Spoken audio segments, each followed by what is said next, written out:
우리 지역에 전입하면 지원금 100만 원을 주겠다. 이사 비용도 30만 원 챙겨주겠다. 여기에 보너스로 지역사랑 상품권까지.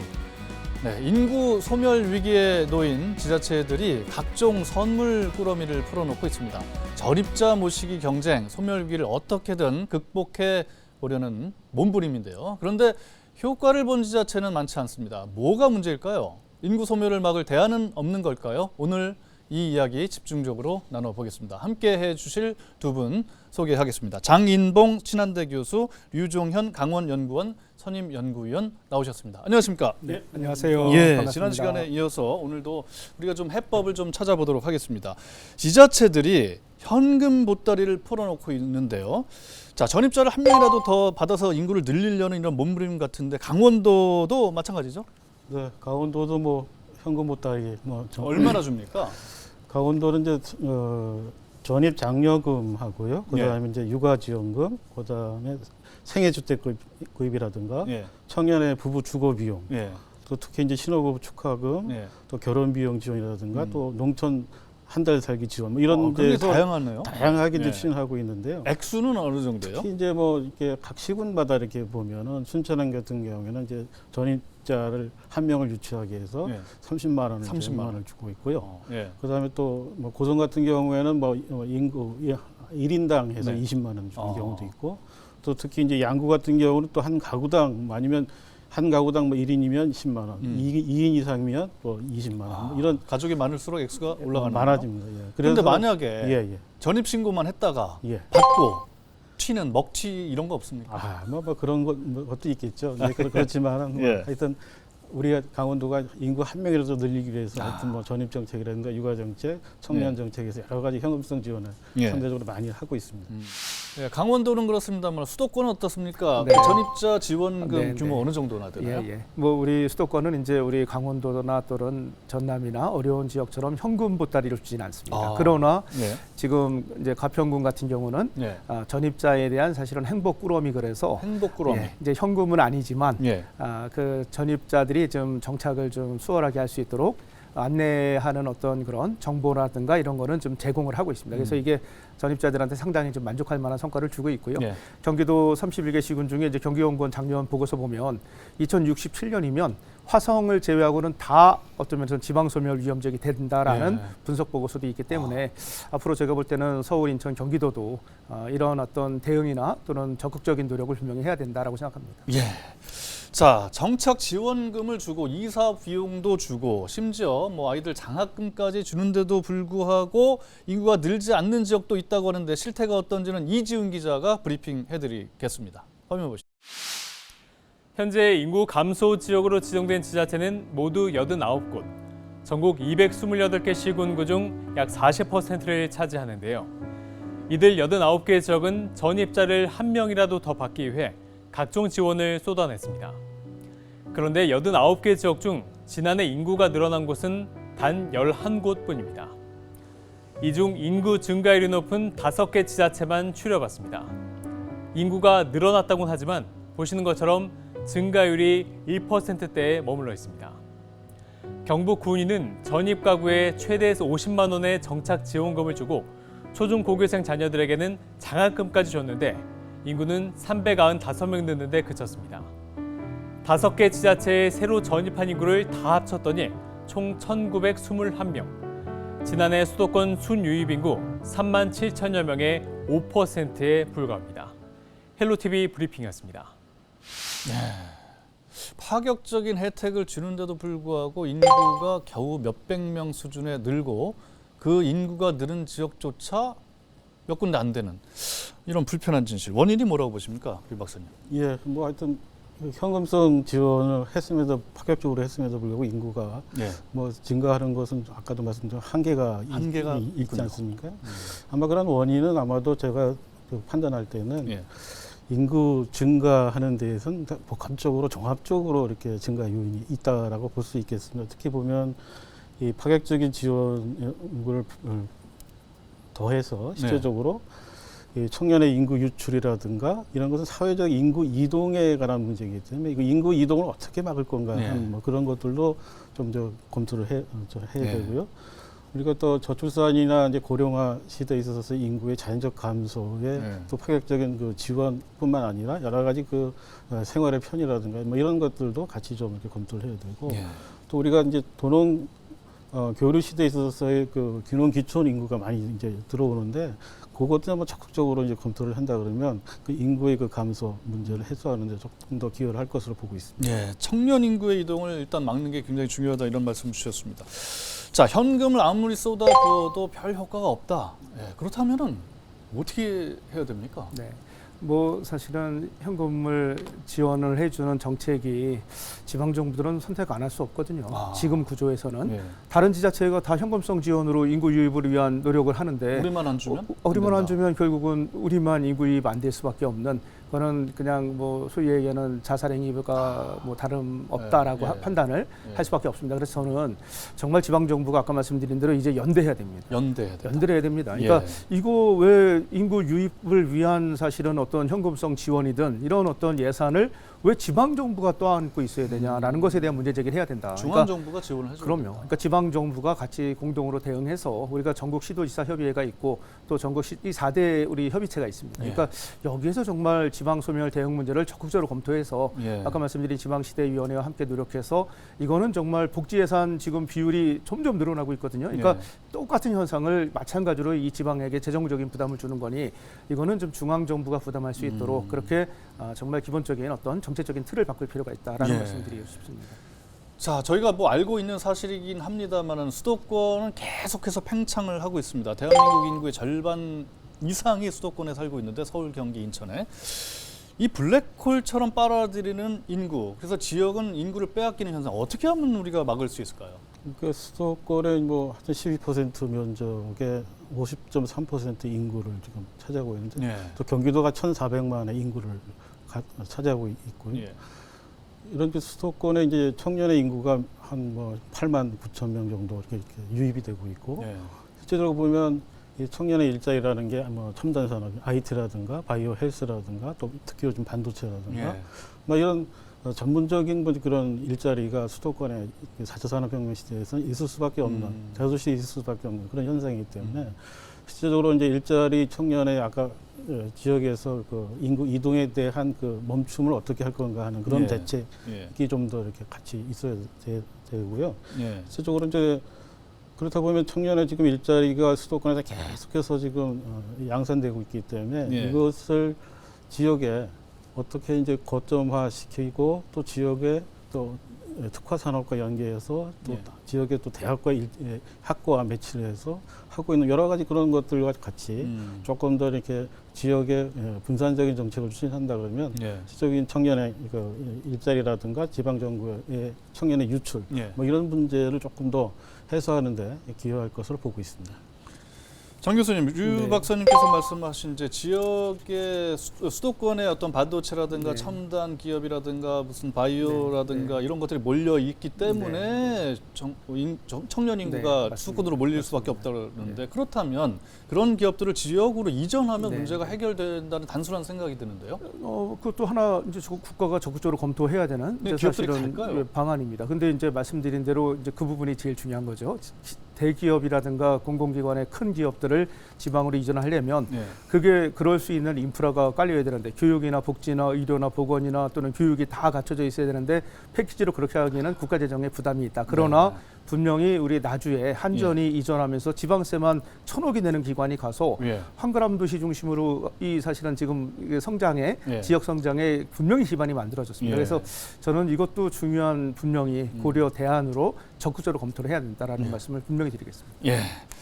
자, 해법 찾기가 쉽지가 않은데 그런데 저희가 한 군데를 보도록 하겠습니다. 청년 인구를 유입하기 위해서 정책을 펼쳤는데 어느 정도 효과를 본 지역이 있습니다. 충남 청양이거든요. 소멸 위기를 겪고 있는 이곳에 청년들이 몰리는 이유 VCR로 확인해 보시죠. 30도가 넘는 무더운 날씨, 비닐하우스에 청년들이 모여 블루베리를 수확하고 있습니다. 청양군에서 지원하는 청양에서 2주 살기 프로그램 참가자들입니다.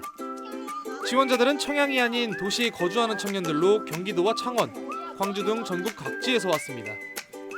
귀농을 꿈꾸던 중 숙박비와 교통비, 체험비 등을 지원해준다는 소식에 지원한 겁니다. 제가 사실 이제 퇴사를 하고 조금 일에 대해 회의감이 많이 느꼈거든요. 그래서 대학교 때 진짜 이렇게 초록초록하고 예쁜 시골에서 작은 디저트 가게 하면 좋겠다라는 생각을 평상시에도 가지고 있었고, 이번 프로그램은 한 기수당 8명씩 2주간 진행되며 3기까지 운영됩니다. 참가자들은 직접 농산물을 재배해 음식과 건강상품 등을 개발할 예정입니다. 자연스럽게 지역을 알고 적성을 탐색해보기 위함입니다. 청양군은 2주 살아보기 프로그램이 끝난 후 참가자 상당수가 지역에 남을 것으로 기대하고 있습니다. 지난해 한 달 살기 프로젝트 1기 참가자 20명 중 12명이 청양에 남아 취업과 창업에 성공했기 때문입니다. 네, 청양 한 달 살기 프로젝트 2주인가요? 취재한 정호석 기자가 연결되어 있습니다. 정 기자, 이거 취재한 거 언제였죠? 2021년과 2022년 둘 다 다녀왔습니다. 예. 지금 그 취재했을 때에 살아보기 했던 청년들 지금도 살고 있습니까? 네, 여전히 청양군에 남아 거주하고 있습니다. 실제로 지난해 진행한 청양에서 살아보기 프로그램 2기에서도 4명이 청양군에 남기로 했는데요. 이분들은 현재 청양에서 반찬 가게와 음식점, 카페, 제과점 등을 운영하고 있습니다. 제가 실제로 음식점과 제과점을 방문해 봤는데요. 맛이 아주 상당했습니다. 특히 한 곳은 지역 내 맛집으로 알려져 점심시간이면 가게 앞에 긴 줄이 생길 정도입니다. 그럼 청양군에서는 이거를 좀 성공했다 이렇게 지금 평가를 하고 있나요, 이 프로그램이?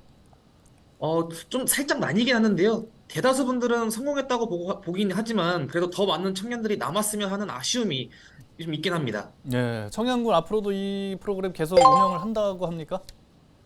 네, 청양에서 살아보기는 올해도 진행이 되는데요.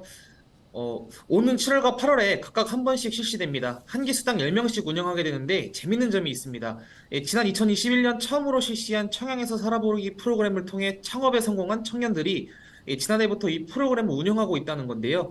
청양군에서 먼저 창업한 선배로서 후배들에게 직접 경험하고 느낀 점을 전달해 주는 건데, 올해도 청양에서 살아보기가 진행되는 만큼 창업을 꿈꾸는 청년들은 도전해본 것도 좋을 것 같습니다. 네, 정 기자 잘 들었습니다. 예, 장 교수님 어떻습니까? 이 뭐 청양에서 살아보기를 통해서 청년들을 소수나마 이제 유입을 하려는 노력을 하고 있습니다만은 사실은 이제 농업 혹은 소상공인이거든요. 창업을 통한 게 큰 효과는 없어 보입니다만은 어떻게 평가하십니까? 네, 저는 뭐 이제 청양군이 사실은 이미 청년이 많이 있잖아요. 이게 지금 뭐 이게 약간 우스갯소리지만 청양군의 청년회장을 60대가 하고 계세요. 60대. 그러면 이미 지역에는 지금 뭐 인생 100세 시대에 그렇죠. 청년이라는 그 어떤 인구학적인 연령을 가지고 논의하는 것은 의미가 없지만 여기다 청년들만 앉아 있지 그러면 않습니까? 다 청년으로 우리가 그래서 저는 청년이라는 의미를 아까 말씀하신 대로 34세의 어떤 법적인 기준을 가지고 논의한다면 정말 그들이 꿈을 가지고 비전을 가지고 정말 지역에 그들이 함께 지역의 생태계를 또 지역의 경제의 주체로서 역할할 수 있도록 청양군이 정말 고민하고 노력하는 거다. 저는 청양군의 이 성공 사례를 아주 기대를 가지고 보고 있고요.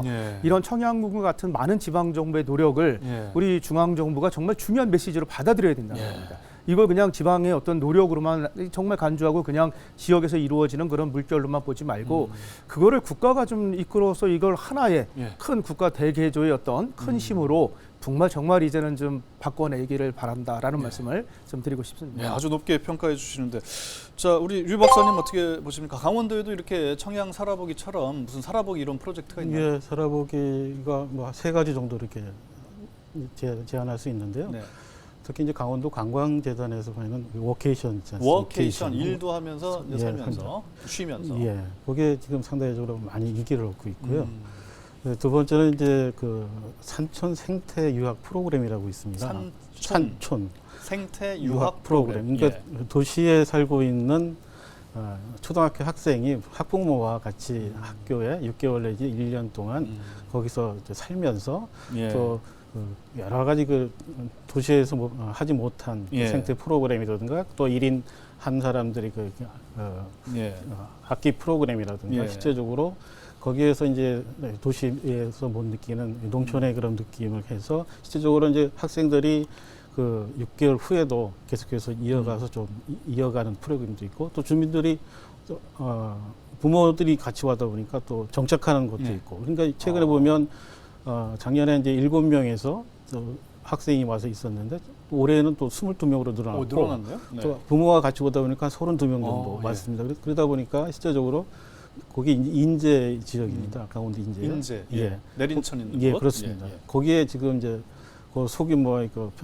폐교가 될 학교에 활용하는 거군요. 활용을 하고 거기에 이제 주민들의 같이 이제 숙박도 하고 예. 뭐 그런 현상들이 있어서 원래는 거기에 이제 애들이 없는 지역이니까 이제 예. 뭐 지역이 좀 웃음이 피어나고 또 네. 활력이 되는 아. 막 그런 사례들을 이제 볼 수가 있습니다. 좋은 사례인 것 같습니다. 장 교수님, 뭐 지금 네. 말씀 들으신 것처럼 어떤 이제 그 죽어가는 마을에 활력을 불어넣기 위해서 도시민들이 조금씩 네. 조금씩 이주해 온다는 거잖아요. 근데 이제 이분들이 몇 달 살다가 가버리면 네. 그만이고요. 네, 맞습니다. 정착할 수 있는 어떤 네. 프로그램이 필요할 것 같은데. 그렇죠. 제일 예. 중요합니다. 그러니까 정착하고 물론 이제 인생을 어떤 면에서는 이제 뭐 가지고 있던 직업을 이제 이렇게 은퇴하시고 예, 예. 노후를 좀 이렇게 좀 어떤 아까 말씀하신 오케이션처럼 예, 예. 이렇게 좀 힐링하시면서 사시는 분들을 논의할 때는 이제 사실은 여기에서는 좀 별개의 논의지만 예. 그러나 아까 말씀하신 대로 이제 새로운 어떤 전입 인구로서 여기에서 계속 정주하기 위해서는 가장 중요한 게 아까 말씀드린 교육이고 일자리입니다. 그렇죠. 그러니까 교육과 일자리를 위해서는 결국은 그 안에 어떤 기업이 좋은 기업이 유치되고 또는 일자리를 창출할 수 있는 기반이 형성돼야 되는데 그게 한 번에 할 수는 없거든요. 네. 그래서 저는 오히려 400개나 되는 대학들이 있다. 예. 그러면 200개의 4년제 대학이 있고 200개의 뭐 2, 3년제, 4년제 전문 대학이 있다면 예. 지방 대학 지역에 있는 대학들을 좀 활성화할 필요가 있지 않을까. 예. 그래서 지역의 맞춤형 교육 과정도 개발하고 예. 또 일자리를 창출할 수 있는 취업이나 창업 프로그램을 통해서 지자체가 지원하고 지역에 있는 패컬티들이 지역에 있는 대학 교수들이나 그런 그 전문가들이 그거를 같이 공동으로 대응해서 노력한다면 네. 정말 지역 맞춤형 일자리 창출과 네. 그리고 정주하고 뭔가 거기서 본인들이 원하는 그런 여러 가지 복지를 좀 추구할 수 있는 그런 기반이 마련되지 않을까 예. 하는 생각을 합니다. 지금 말씀해주신 장 교수님 말씀해주신 지방대학을 활용하는 방법이 있는데, 근데 이제 우리가 벚꽃 피는 순서대로 지방대가 문을 닫는다. 그리고 실제로 벌어지고 있는 일이고요. 수도권 대학도 이제 뭐 안전지대는 아니다 이런 인식들이 팽배해 있습니다. 어떻게 보십니까? 지방대를 어떻게 하면 좀 활성화할 수 있을까요? 지방대학에 지금 뭐 상대적으로 지금 학령 인구가 감소가 되고 있죠. 네. 엄청나게 지금 위협을 느끼고 있습니다. 네. 그래서 학과 통폐합이라든가 학과 구조조정이라든가 네. 또 나아가서는 뭐 폐교라든가 이런 예. 게 이제 발생하고 있기 때문에 지방대학 활성화를 하기 위해서는 이제 아마도 이게 지역 인재가 지역에 채용될 수 있는 예. 뭐 공공기관의 이전의 정책 결국은 일자리 기업이군요. 그렇습니다. 네. 그다음에 이제 기업이 아까 이제 수도권의 기업이 좀 더 지방에 내려가고. 기회발전 특구와 연계해서 실제적으로 내려갈 수 있는 그런 네. 기회라든가 또 특히 이제 지역에서 지방대학이 지금 하고 있는 여러 가지 로컬 사업과 연계한 여러 가지 국책 사업들이 네. 상당히 많습니다. 거기에서 창출이 되는 일자리가 네. 지역의 산업과 같이 이제 매치가 네. 돼서 거기에 취업하는 막 그런 현상들이 조금 더 이렇게 보완이 될 것으로 봐야 되겠습니다. 예, 로컬 국책 사업 이걸 좀 더 활용을 해서 지역으로 인구가 유입될 수 있고 혹은 유출을 좀 막을 수 있도록 했으면 좋겠다 이런 말씀이셨고, 끝으로 정말 효과적으로 인구 모시기 정책 각 우리 지방자치단체가 펼쳐야 될 거 네. 요거는 반드시 효과가 있을 네. 거다라고 생각되는 거 한 가지씩만 좀 네. 부탁드리겠습니다. 뭐 이제 지난 10여 년간 인구 문제는 국가적인 과제였습니다. 그러나 수많은 대안이 나왔지만 사실은 효과가 없다는 게 네. 이제 입증이 된 거거든요. 예. 그래서 저는 실제로 실시할 수 있는 방안 이거는 지역이 가장 잘합니다. 그러니까 중앙 정부가 획일적으로 지역의 사정도 모르고 경기도에 안에 있는 농업 도시하고 전라남도의 농업 도시가 같을 수가 없거든요. 네. 그러면 그 다른 그 기본적인 관점과 그리고 특성을 맞춰서 사실은 제가 볼 때는 인구 정책이 나와야 된다. 이게 핵심이다라고 예, 말씀드리고 싶습니다. 중앙 정부가 좌지우지하지 말고 네. 지역이 알아서 할 수 있게끔 권한과 네, 재정과 맞습니다. 뭐 이런 것들 네. 좀 지원을 해줘야 된다. 네, 류 박사님. 예, 그동안의 뭐 인구 정책이라는 것은 사람 지원 정책이었습니다. 그 사람 지원 정책에서 보니까 좀 한계가 분명히 있었고요. 그런 걸 좀 벗어나서 지금 아마 공간, 지역 정책과 연계해서 그 생활의 공간에 어떻게 거점을 만들고 거기에 집중적으로 좀 투자를 해서 좀 성과를 내는 네. 막 그런 그 정치적인 대전환이 좀 필요를 하고 있고요. 네. 그렇게 하기 위해서는 이제 중앙과 지역에 필요한 지역의 니드에 맞는 이렇게 수요형 맞춤형 지원 정책이라든가 또 특히 이제 그 재원을 확보하기 위해서는 중앙이 적극적으로 지원하는 그 투자 협약에 관련돼서 여러 가지 사전에 협약을 거쳐서 계속적으로 지속적으로 투자할 수 있는 예. 막 그런 방안들이 예. 같이 연결돼서 예. 그 지역의 인구의 문제를 좀 해결할 수 있다 이렇게 볼 수 있겠습니다. 각 지역마다 특색이 다르기 때문에 지역 맞춤식 정책이 필요하고 또 지원을 해주더라도 일관되게 지속적으로 해주는 게 중요하다 이런 말씀이셨습니다. 네, 두 분 말씀 잘 들었고요. 인구 유출 그 지역만의 문제가 아니죠. 너나 할 것 없이 수도권으로 몰리면은 수도권은 과밀로 인한 여러 가지 주거 문제, 교통 문제, 환경 문제, 일자리 문제 이런 게 발생을 하죠. 그렇다면 우리는 어떻게 지역 소멸을 막고 균형 발전을 이룰 수 있을까요? 특집 헬로 이슈 토크는 앞으로도 이 문제를 집중 조명하도록 하겠습니다. 다음 시간에는 지방 소멸 대응 기금에 대해서 알아보도록 하겠습니다. 시청해주신 여러분 고맙습니다.